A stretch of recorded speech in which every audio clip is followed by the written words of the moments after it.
예, 우리 속담에 귀 장사 말고 눈 장사하라는 말이 있습니다. 이것은 무슨 뜻이냐면 어떤 소문이나 정보를 보고 정보를 듣고 움직이면 안 된다는 것입니다. 들었으면 현장에 가서 확실하게 눈으로 확인해보고 일을 추진해야 실수하지 않는다는 것입니다. 그러니까 귀보다는 눈이 더 정확하다는 뜻이 되겠습니다. 그래서 백문이 불여일견이라는 말도 있는 것입니다. 이 말은 바로 100번 듣는 것이 백문이 불여일견, 한 번 보는 보다 못하다는 말입니다. 이런 예화가 있습니다. 옛날 중국 한나라 선제원년에 강이라는 티벳 계통의 유목민족이 한나라를 상대로 반란을 일으켰습니다. 그래서 선제 황제는 경험이 많은 장군인 조충국에게 누가 이 싸움에 대군을 이끌고 나갈 장군으로 적임자인가를 물어보게 했습니다. 그러다 그 조충국이라는 사람은 내가 비록 나이는 늙었지만 나보다 나은 사람은 없습니다 라고 대답을 했습니다. 그는 그 앞에 한무제 당시에 흉노족과의 싸움에서 많은 공을 세운 장수였습니다. 그의 나이 이제 70이 넘어 있었지만 아직도 온기가 왕성했습니다. 그래서 선제 임금은 보고를 듣고는 곧 조충국을 불러들여서 반란군 진압에 어떤 군략을 쓸 것인지 또 반란군을 제압하려면 어느 정도 병력이 필요한지를 물어봤습니다. 그때 조충국이 이렇게 대답을 했습니다. 폐하, 100번 듣는 것이 한 번 보는 것만 같지 못합니다. 군사의 일이란 멀리 떨어져 있어서는 계획을 짜기 어려운 것입니다. 신이 급히 현장으로 달려가 현지 도면을 놓고 방안 짜기를 바라고 있습니다 라고 했습니다. 그러다 선제는 웃으며 쾌히 승낙을 했다는 것입니다.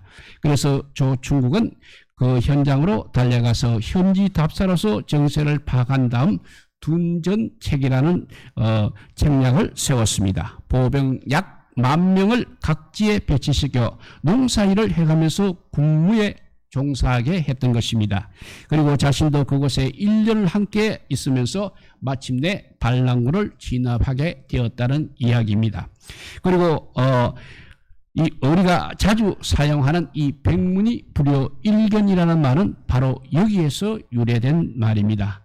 그렇습니다. 적군의 전력을 알아보려면 직접 가서 눈으로 보는 것이 가장 정확한 것입니다. 권례에 앉아서 전령들의 보고나 듣고 전략을 세우게 되면 실패하기가 쉬운 것입니다. 그러니까 이 속담을 근거로 귀와 눈의 신빙성을 비교해 본다면 그야말로 1대 100의 비율이라 할 수 있겠습니다. 그만큼 귀보다는 눈이 더 정확하고 신빙성이 있다는 말씀이 되겠습니다. 그러나 우리 믿음의 세계는 다르다는 것입니다. 믿음의 세계는 오히려 정반대의 원리가 적용되고 있습니다. 보는 것보다 듣는 것이 더 중요한 것입니다. 보는 것보다 듣는 것이 더 중요한 것이 바로 믿음의 원리입니다. 보는 것에만 의지하게 되면 망하게 됩니다. 그러나 하나님의 말씀을 듣는 것에 마음을 뜨게 되면 그런 사람은 언제나 일어납니다. 다시 살 수 있습니다. 절대 무너지지 않습니다. 소망이 가득 찹니다. 하나님의 말씀이 우리 신앙에 얼마나 중요한지를 우리는 항상 마음에 새겨야 하는 것입니다. 그래서 종교개혁자들도 오직 성경, 솔라 스크립투라라고 했습니다. 오직 성경을 외쳤습니다. 그렇습니다. 지금 우리는 오직 성경을 외쳐야 하는 것입니다. 왜냐하면 성경에 바로 우리의 죽음의 권세를 이기는 생명이 있기 때문인 것입니다. 성경에 우리 앞길의 어두움을 밝히 비추어주는 빛이 있기 때문입니다. 성경에 우리의 죄를 맑게 씻기는 예수 그리스도의 보혈이 있기 때문입니다. 성경에 우리의 차가운 피를 덮여주는 사랑의 완성이 있기 때문입니다. 성경에 7, 80년으로 끝나지 않는 영원한 시간의 약속이 있기 때문인 것입니다. 성경에서만 나의 완성된 모습을 발견할 수 있기 때문입니다. 성경에서만 내가 살아있는 이유와 삶의 보람을 깨닫게 되기 때문입니다.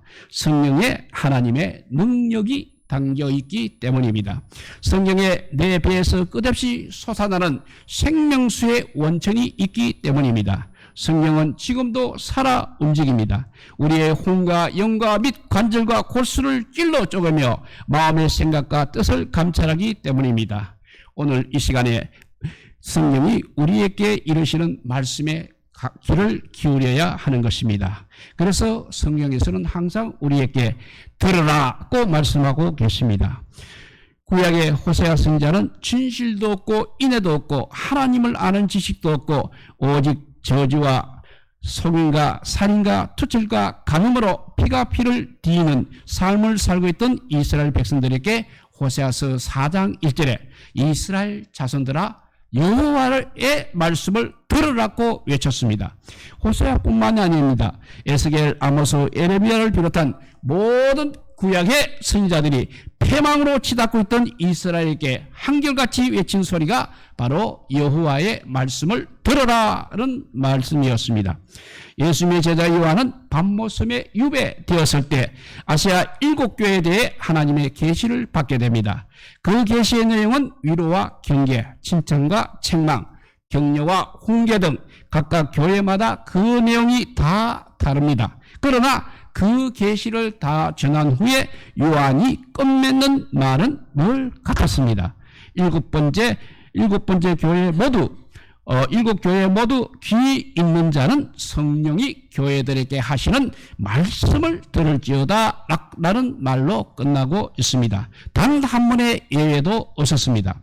구약과 신약의 선지자들만 이 말을 한 것이 아니었습니다. 말씀으로 이 땅에 오신 예수님도 여러 차례 들으라고 말씀하셨습니다. 예수님께서 비유로 말씀하시기를 즐겨하셨습니다. 그런데 비유로 말씀하신 후에 자주 하신 말씀이 귀 있는 자는 들으라고 하는 말씀이었습니다.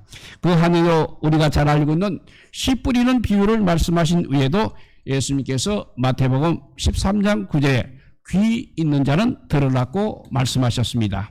하나님의 뜻과 진리는 보는 것이 아니라 듣는 것입니다. 바울은 14년 동안 홀로 간직했던 비밀을 오늘 본문에서 털어놓고 있습니다. 아주 간단하게 자신의 체험을 기록하고 있습니다. 그렇지만 사실 이 체험은 너무나도 놀라운 체험이었습니다. 자신이 몸 안에 있었는지 몸 밖에 있었는지 모르지만 셋째 하늘에 이끌려 올라가 사람이 가히 이루지 못할 말할 수 없는 말을 들었던 경험이었습니다. 여기서 셋째 하늘이 바로 하나님께서 계신 곳입니다. 아마 요즘 사람 같으면 이런 체험을 14년 동안 숨기지 않았을 것입니다. 내가 하나님께서 계신 하늘에 올라가서 놀았고 거기서 놀라운 것, 거기 가서 놀라운 것들을 보고 왔노라고, 그것은 또 이렇게 또 저렇게 생겨 놀았고, 자신이 사용할 수 있는 최대한의 의의를 발휘해서 설명하려고 애를 썼을 것입니다. 그런데 바울은 이 놀라운 체험을 14년간이나 숨기고 홀로 간직하고 있었습니다.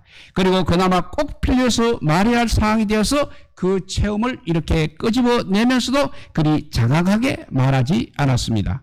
절수로 말하면 겨우 4절밖에 되지 않습니다. 그것도 먼저 단서를 붙이고 말을 끝냅니다. 어떤 단서입니까? 오늘 1절에 보면 무익하나마 했습니다. 무익하나마 내가 부득불 자랑하느니 주의 환상과 계시를 말하리라 했습니다. 여기서 무익하나마, 분명히 바울은 셋째 하늘에 올라가 놀라운 광경들을 목격했을 것입니다. 그런데 그 환상과 계시를 무익한 것으로 돌리고 있는 것입니다. 우리의 신앙에 별 유익이 되지 않는다는 말인 것입니다. 언젠가 퍼시 콜레라는 사람이 내가 본 천국이라는 책을 써내서 참 많은 사람들이 그 책을 읽었던 적이 있었습니다. 자신이 다녀온 그 천국에 대한 묘사가 어찌나 상세한지 읽는 사람들이 마치 천국을 보는 듯한 그런 책이었습니다. 그 후에 이 책이 과연 진실이냐라는 비판으로 떠들썩하기도 했었습니다. 지금은 그 책도 그 저자인 퍼시 콜레도 잠잠합니다. 그리고 그 책 때문에 신앙에 큰 유익을 얻었다는 사람도 지금은 거의 없다시피 한 것입니다. 바울은 바로 이것을 알고 있었던 것입니다. 하나님의 뜻과 진리는 보는 것이 아니라는 것입니다. 우리 본문에 바울이 자신이 보고 온 셋째 하늘에 대해서 하나라도 묘사하고 설명하는 것이 있나 확인해 보십시오. 본 것에 대한 설명은 단 한마디도 없습니다. 그 대신 이렇게 말합니다. 4절입니다. 낙원으로 이끌려 갔어. 말할 수 없는 말을 들었으니 사람이 가히 이르지 못할 말이로다 했습니다. 그러니까 들은 것을 말하고 있는 것입니다. 말할 수 없는 말을 들었다는 것입니다. 말할 수 없는 광경을 본 것도 있었을 것입니다. 그런데 들은 사실만을 말하고 있는 것입니다. 여기서 우리가 무엇을 배워야 하는 것입니까? 듣는 것이 중요한 것입니다. 하나님께서는 영적인 진리들을 보는 기관을 통해서 깨닫게 하시는 것이 아니라 듣는 기관을 통해서 깨닫게 하신다는 것입니다. 하나님께서는 성경을 그림책으로 주시지 않았습니다. 하나님께서 하시려면 얼마든지 성경에 그림이 아닌 사진까지도 박아 주실 수 있었을 것입니다. 하나님의 능력이 어찌 시대를 따지겠습니까? 사람이 만든 사진을 하나님께서는 만드시지 못하시겠습니까? 하나님께서는 이 성경책 얇은 종이장 위에 동영상도 구현하실 수 있으신 분이십니다. 그럼에도 불구하고 하나님께서는 보는 것이 아닌 듣는 것으로 진리를 깨닫도록 하신 것입니다. 하나님의 음성은 듣는 것입니다. 하나님의 뜻도 진리도 보는 것이 아니라 듣는 것을 통해서 알고 체험하는 것입니다. 두 번째로 우리가 기억해야 할 것은 보는 것에 의존하다가 믿음에 파산한 사람이 적지 않다는 사실입니다. 창세기 3장으로 가보게 되면 인류가 타락하게 되는 뼈아픈 장면이 소개되고 있습니다. 간교한 뱀이 연약한 여자 하와를 타켓으로 찍었습니다. 그리고 선악과를 먹으면 죽는다는 말은 하나님의 거짓말이라고 떠들어대고 있습니다.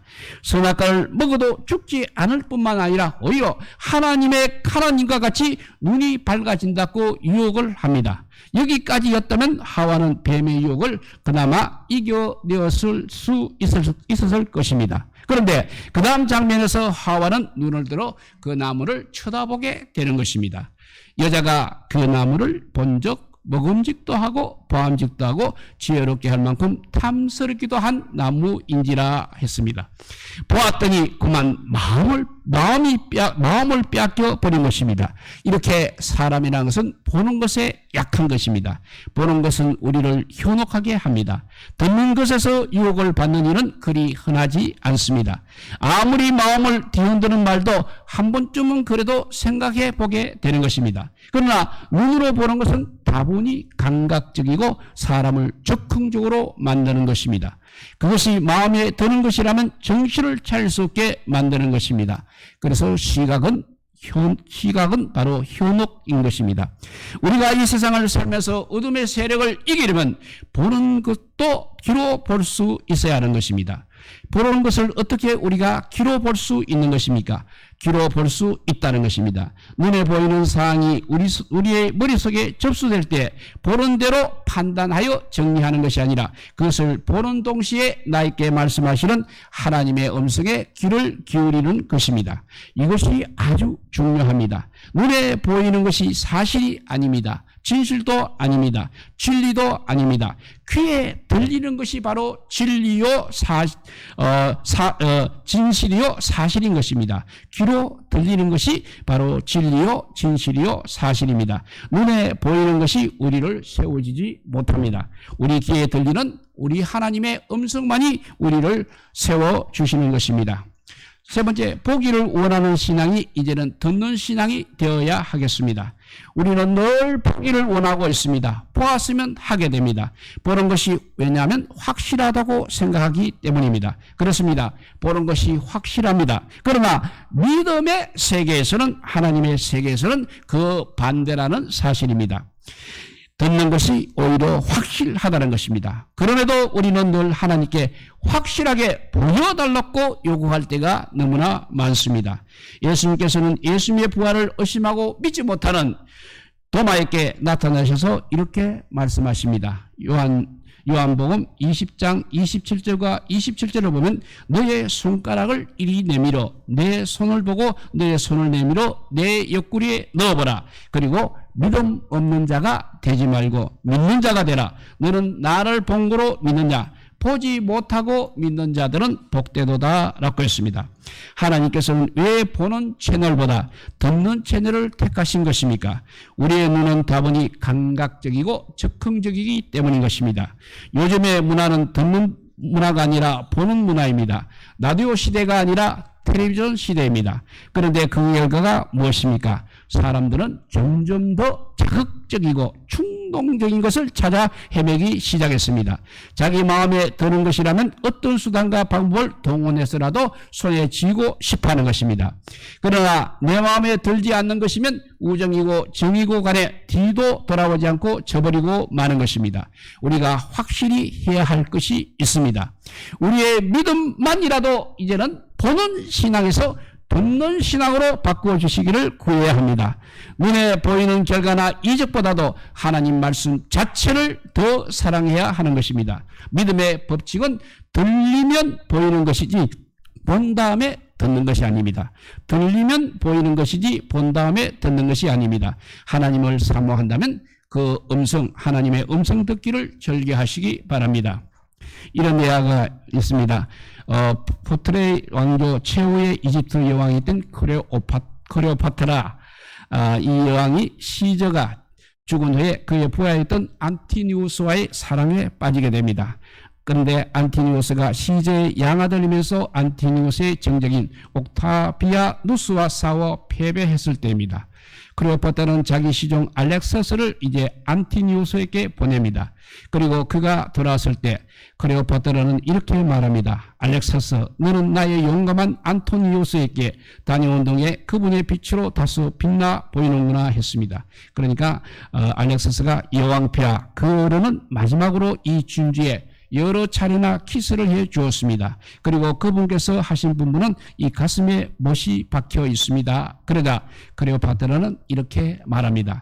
그분의 음성을 얼른 뽑아다가 나의 귀에 넣어야겠다고 했습니다. 여러분, 얼마나 안티우스를 사모했으면 시종의 가슴에 못 박겠다는 말을 뽑아서 자기 귀에 넣으려 했겠습니까? 여러분에게 이와 같이 하나님의 음성을 뽑아다 귀에 넣고 마음에 새기려는 간절함으로 성경을 펼치는 행복이 있기를 우리 주님의 이름으로 축복드립니다. 기도하겠습니다. 사랑의 하나님 감사합니다. 이제 정말 중요한 진리를 보았습니다. 우리 모두 보암직한 것을 좋아합니다. 이제는 주님의 말씀이 귀에 거스르지 않고 귀에 들리게 하여 주시옵소서. 그냥 예배를 드리고 가는 것이 아니라 주의 음성을 듣고 돌아가는 우리 모두가 되게 하여 주시기를 간절히 빌고 원하오며 우리 구주 예수 그리스도 이름으로 기도드리옵나이다. 아멘.